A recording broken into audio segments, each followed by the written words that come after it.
When a crow will find a nice food, some lump of food lying somewhere, then when he finds that, he will watch and he will estimate, and then he will be cooing and he will make sound. Sound by sound he will be calling all the fellow crows. So all the crows will come and this fellow will share that food with everyone. Even the crows are sharing. We need to learn this, the human society. The human society, there is scarcity.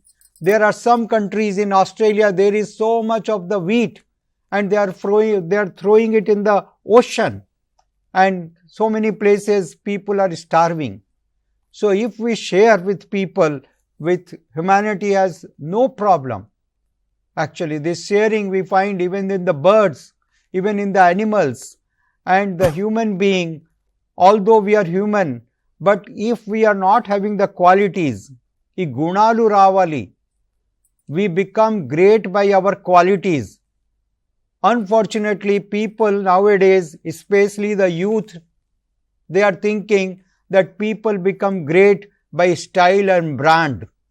దానివల్ల వాళ్ళు ఏం చేస్తాడు, వాళ్ళు మంచి brand కోసం వెళ్తాడు, మంచి style గురించి వెళ్తాడు, హెయిర్ స్టైల్ గురించి చాలా ఆలోచన చేస్తాడు.